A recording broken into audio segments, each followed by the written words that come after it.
안녕하세요, 여러분. 반갑습니다. 우리 이번 시간에는요, 바로 힘들 때 힘을 빼면 힘이 생긴다. 끝부분! 마지막! 하하! 마지막이네요. 자, 마지막 부분을 같이 한번 들어보고 정리해보는 시간을 가지도록 합시다. 자, 그러면 강연을 먼저 들어봐야겠죠? 강연으로 들어가 보도록. 제가 생각하는 인생의 성공은요, 남들이 생각하는 성공이 아니라 제가 생각하는 인생의 성공이라는 것은 인생을 선물로 받아들일 수 있고 인생에 대해서 고마움을 잃지 않을 정도의 조율을 해나가는 데 있다고 생각해요. 여러분이 정말로 원하지 않는 것에서 힘을 뺄 수 있어야 정말로 힘을 줘야 될 때 힘을 줄 수가 있습니다. 힘을 줄 때 주고 뺄 때 빼고, 그래야 리듬이 생겨나죠. 음악에서도 강박만 있으면 음악 리듬이 생겨나지 않죠. 강박이 있으면 약박이 있고, 음표가 있으면 쉼표가 있고, 그래야 리듬이 생겨나고 그걸로 아름다운 음악을 만들 수가 있어요. 저는 오늘 여러분들께 여러분 각자의 음악을 만들어 갈 때 꼭 필요한 쉼표의 주문을 말씀드리고 싶었습니다. 여러분이 힘을 빼고 싶을 때 기억해야 될 세 글자 단어가 뭐라고요? 만다꾸를 기억하십시오. 고맙습니다.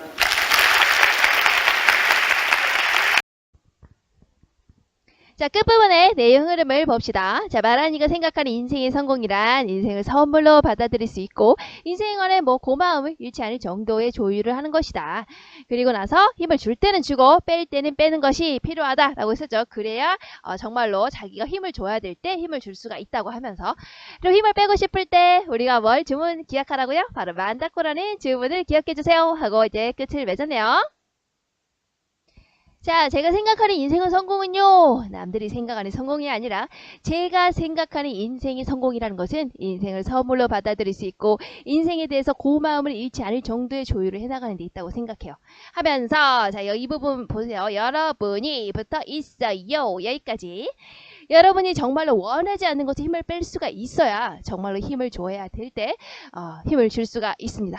힘을 줄 때 주고 뺄 때는 빼고, 그러니까 여러분 공부할 때 공부하고 쉴 때는 쉬고, 그래야 리듬이 생기는 거죠. 마치 뭐처럼요? 봐도 음악처럼요 라고 얘기를 하고 있어요. 그러니까 뭐라는 거야? 음악에서도 강박만 있으면, 여러분 음악 어때요? 음악이 계속 바바바바바바바바바바 이렇게 가면 어때요? 여러분 아우 귀 아파 뭐야 이렇게 되죠. 그래서 리듬이 생겨나지가 않죠. 이 음악도 어떻다는 거야? 세게 빰 하면 쉬는 거 약박 쿵 이렇게 있고, 자, 그리고 음표가 있으면, 말을 하는 부분이 있으면 마바바바 말을 하는 부분이 있으면 휴 이렇게 쉬는 부분이 있고, 이래야 된다는 거야. 그래야 뭐가 생긴다고? 리듬이 생겨난다는 거야. 세고 약하고, 그리고 말하는 부분, 그리고 쉬운 부분, 이런 것들이 이렇게 있어야, 조화롭게 있어야 리듬이라는 게 생겨나죠. 그걸로 아름다운 음악을 만들 수 있는 거죠. 그것처럼요, 우리의 인생도 그렇게 하자는 거야. 열심히 할 때, 그때가 언제? 바로 강박이겠죠? 바로 음표겠죠? 자, 그럴 때도 있지만 하지만 우리가 적절할 때도 쉬어야 된다는 거야. 쉴 때도 뭐라는 거야? 바로 약박과 쉼표를 의미하는 거겠죠? 그럼 어떻게 된다는 거야? 우리 인생이 바로 아름다운 음악이 된다는 거야. 아시겠죠? 자, 어때요? 자, 쉴 때는 쉬고, 그리고 우리가 뭐라 그랬지? 그리고 열심히 할 때는 하고, 이제 그런 자신의 의견을 얘기하고 싶은 거죠. 인생에서 힘을 줄 땐 주고 뺄 때는 빼야 된다. 이것을 얘기하고 싶어서요. 어디다가 지금 빗대서 얘기를 했습니까? 바로 음악과 같이요. 마치 음악처럼요 라고 얘기를 했죠. 자, 강박과 약박. 약발이라고 적었는데 왜 이럴까요? 약박이에요. 약박. 왜 이럽니까 진짜. 음표와 쉼표 어쨌든 아시겠죠? 자, 그것들이 있어야 리듬을 만들고 그걸 통해서 아름다운 음악을 만들 수 있다라고 했죠. 마치 음악이 그런 것처럼요. 인생도 그렇게 해야 된다고요. 라고 했으니까 뭘 사용한 겁니까? 유사한 것에 빗대서 추리하는 유추의 방식을 쓰고 있네요. 그러니까 인생과 음악이 지닌 공통점을 들어서 자신이 진짜 얘기하고 싶은 거. 인생에서 힘을 줄 땐 주고 뺄 때는 빼야 된다. 리듬이 있어야 된다. 아하, 이런 거를 가지고 얘기를 하고 있는 거야. 그러니까 어때요? 굉장히 논리적으로 얘기를 하고 있죠. 유추의 방식을 써서 논리적으로. 논리적인 메시지에 중점을 두니까 이것은 바로 뭐냐? 이성적 설득 전략이 쓰였구나 라는 것을 알 수가 있어요. 자, 그리고 마지막, 저는 오늘 여러분께 여러분 각자의 음악을 만들어 갈 때 꼭 필요한 쉼표의 주문을 말씀드리고 싶습니다. 그러니까 여러분들의 음악, 여러분들의 리듬을 만들어 나갈 때요, 여러분들 열심히 강박 할 때 잠깐 쉬는 거 그거 중요하다 그랬죠? 쉴 때 여러분들에게 주문 알려주고 싶어요. 그게 뭐라고? 여러분들이 힘을 빼고 싶을 때 기억해야 할 발음이 세 글자의 단어가 뭐라고요? 하고 질문을 던졌죠. 청중에게 질문을 던졌죠. 청중이 뭐라고 했습니까? 만다꼬! 이렇게 대답을 했죠. 자, 뭡니까?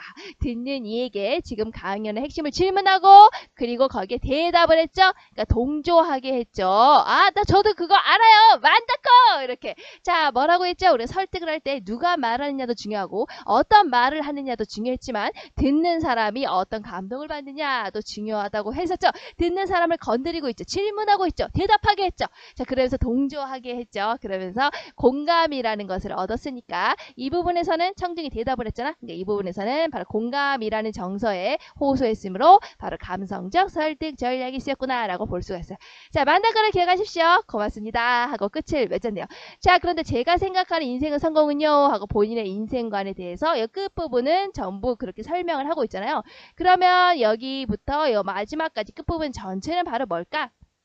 바로 마라니가 자신의 건강한 인생관을 솔직하게 말해서 신뢰감을 얻고 있는 부분이죠. 그러니까 이 부분은 마라니가 어떤 사람인가가 중요한 거지. 그러니까 인성적 설득 전략이 쓰였구나. 이렇게 보시면 되는 거예요. 자, 마지막 끝부분에서의 글의 구성 내용을 볼까? 원하지 않는 것에 힘을 빼고 원하는 것에 힘을 주어야 바로 어떻게 한다고? 성공적인 인생을 살 수 있다고요. 끝부분에 쓰인 말하기의 설득 전략 무엇이 있었다고요? 자, 이성적 설득이 있었죠. 논증 방법 가운데 유추를 사용을 했죠. 뭐에서? 인생과 음악이 공통적이야. 리드미컬하게 가려면 리듬이 만들어지려면 어떻게 된다고? 강하고 약이 있어야 된다. 그리고 음표가 있으면 쉼표도 있어야 된다. 그래 리듬이 만들어진다 라고 얘기를 했죠. 그것처럼 우리도 열심히 하지만 쉴 때도 있어야 된다 라고 얘기를 했죠. 자, 그래서 이제 유추를 사용을 해서 인생과 음악의 지닌 공통점을 들어서 자신이 진짜 하고 싶은 주장을 뒷받침했으니까 이성적 설득. 자, 그리고 자, 쉬고 싶을 때 자, 뭐를 기억하라고요? 이렇게 단어가 뭐라고요? 했죠? 그러니까 청중이 뭐라 그랬어? 만다꼬! 대답을 했죠? 질문하고 답하는 것에서 공감이라는 것을 얻었죠. 그래서 여기서는 감성적 설득. 자, 그 다음에 이 부분 전체가 끝부분 전체가 바로 뭡니까? 마라니가 제가 생각하는 인생의 성공은요 하고 쫙 얘기하고 있잖아. 그러니까 마라니의 건강한 인생관을 솔직하게 말해서 우리로 하여금 신뢰감을 얻도록 했죠. 누가 어떤 말을 하느냐, 그러니까 누가 말하느냐가 중요했잖아. 내가 이런 인생관을 가지고 있거든요 하고 얘기를 했으니까 신뢰감을 얻을 수가 있죠. 그러니까 여기서는 인성적 설득이 쓰인 거라고 볼 수가. 자, 마지막 마무리 부분 봅시다. 강연의 짜임 볼게요. 처음엔 뭐였지? 야구 경기에서 농담 덕분에 불필요한 힘을 빼고 경기를 잘 치를 수 있었다 하고 이제 야구 경기에서 농담한 부분을 가지고 얘기를 했었죠. 이게 이제 교과서 앞부분에 있었고요. 중간 첫 번째 이제 뒤에 있었던 부분이죠. 만다꼬라는 질문을 불필요한 곳에서 내가 힘을 거두어 드릴 수 있게 해주는 질문이었다. 자, 그리고 다른 사람을 의식하지 말고 자기가 정말로 원하는 인생을 살아야 된다라는 게 중간 두 번째 내용이었고요. 마지막 끝부분은 자, 원하지 않는 것에서 힘을 빼고 원하는 것에 힘을 주어야만 성공적인 인생을 살 수 있다라는 내용이 있어요. 여러분들은 이렇게 살고 있나요? 여러분들은 항상 힘 빼고 살고 있죠. 힘 좀 여러분 줘야 되는 거 아닙니까, 여러분들은? 자, 내용 정리해볼게요. 자, 갈래는 강연이고요. 성격은 교훈적, 논리적인 글이지. 그리고 굉장히 설득을 하려고 하는 글이었고. 자, 힘을 빼는 태도가 도움이 됐던 여러 가지 예를 들고 있었죠. 뭐, 야구 경기 예도 들었었고, 그리고 이제 뭐, 만다꼬라는 거, 그리고 마라톤, 그리고 이제 음악, 뭐 이런 거에 빗대서 얘기를 했죠.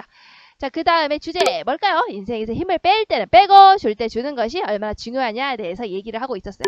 특징은 사투리를 쓰고 있었죠. 그래서 만다꼬 그래서 빠지겠어 너 막 이렇게 하나 느는 것 같지 않습니까?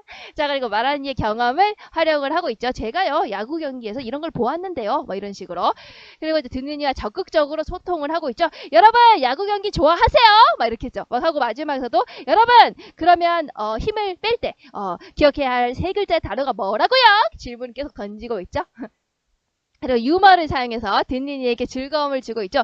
그거 뭐 화목 얘기를 하면서 우리 집에 가훈이 뭐냐면요. 화목이라고요. 아버지가 저거 쓰라고 했어요. 그런데 아버지가 그렇게 화목을 잘 깨는 주범인 아버지가 그런 말을 하다니 막 이런 식으로 재미있게 농담을 던졌죠. 막 그런 식으로 즐거움을 줬었다. 라고 이제 정리를 하시면 되겠네요. 여기까지 하면 우리가 힘들 때 힘을 빼면 힘이 생긴다. 전체적으로 다 봤네요. 허허. 자, 그러면 이제 우리 이어서 이제 뭐 하면 되겠습니까? 뒤에 이제 이어서 이제 이하 탐구 문제를 같이 풀면 되겠죠? 자, 그럼 우리 다음 시간에 만나도록 합시다. 안녕!